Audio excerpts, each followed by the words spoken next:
ఈరోజు ఏదైతే 217 జీవో మీద రాష్ట్ర ప్రభుత్వ మంత్రివర్యులు ఏదైతే జీవోని రద్దు చేస్తానని హామీ ఇచ్చారో ఈ రోజున రాష్ట్రంలో ఉన్నటువంటి మత్స్యకారులందరి తరపున ఈ శాసనసభలో ఉన్నటువంటి శాసనసభ్యుల తరపున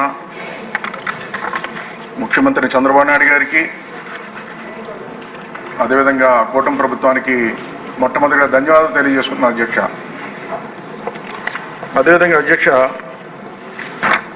ఈరోజు ఏదైతే 217 జీవో ప్రవేశపెట్టిందో జగన్మోహన్ రెడ్డి ప్రభుత్వం 5 సంవత్సరాలు పరిపాలనలో ఈ జీవో తీసుకొచ్చిన తర్వాత పెద్ద ఎత్తున మత్స్యకారులు ఆందోళన చేయడం జరిగింది అధ్యక్ష. అదేవిధంగా మత్స్యకారులు 2 రకాలుగా జీవిస్తుంటారు అధ్యక్ష. ఒకటి చెరువుల మీద ఆధారపడతారు ఇన్లాండ్ ఫిషర్మెన్, అదేవిధంగా 2 సముద్రం మీద మెరైన్ ఫిషర్మెన్ సముద్రం మీద ఆధారపడి బతుకుతారు అధ్యక్ష. గతాన్ని ఒకసారి తమ దృష్టి తీసుకురావాలి అధ్యక్ష. మీకు కూడా తెలుసు మత్స్యకారుల పరిస్థితులు కూడా మీరు ఎన్నో చూస్తారు. ఎన్నో సందర్భాల్లో వాళ్ళకి ప్రభుత్వపరంగా సహాయం అందించారు మీ చేతుల మీదుగా. 5 సంవత్సరాల్లో చాలా ఆందోళనకు గురయ్యారు అధ్యక్ష. ఈ జీవో ప్రవేశపెట్టినప్పుడు అందరూ రోడ్లపైకి వచ్చి ఆందోళన చేస్తున్న సమయంలో ప్రభుత్వం దృష్టి తీసుకెళ్తే కనీసం ఎవరు కూడా పట్టించుకోలేదు అధ్యక్ష. పట్టించుకోకపోవడం కాకుండా తిరిగి వాళ్ళపై కేసులు కూడా పెట్టారు అధ్యక్ష. అదే సమయంలో చంద్రబాబు నాయుడు గారు వారి దగ్గరికి వెళ్ళినప్పుడు ప్రతిపక్షంలో ఉన్నప్పుడు ఈ జీవోని మేము వచ్చిన తర్వాత రద్దు చేస్తాం, మీరు ఆందోళన చెందక్కర్లేదు, ధైర్యంగా ఉండని చెప్పి ధైర్యం చెప్పడమే కాకుండా ప్రతి నియోజకవర్గంలో ఏదైతే ఇన్ఛార్జీలు ఉన్నారో ఎమ్మెల్యేలు ఉన్నారో తెలుగుదేశం పార్టీ తరఫున వాళ్ళకి అండగా నిలవాలని కూడా పిలుపునిచ్చారు అధ్యక్ష.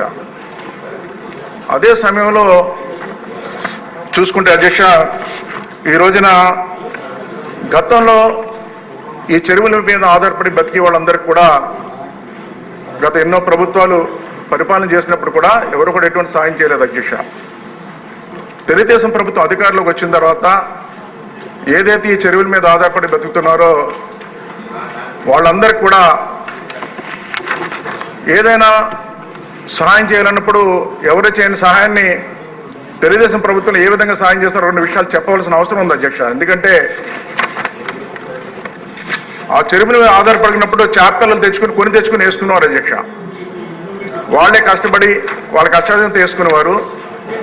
ఆ చెరువుల్లో పంట వస్తే తినేవారు, లేకపోతే లేదు అధ్యక్ష, లేకపోతే పరిస్థితులు ఉండేది అధ్యక్ష.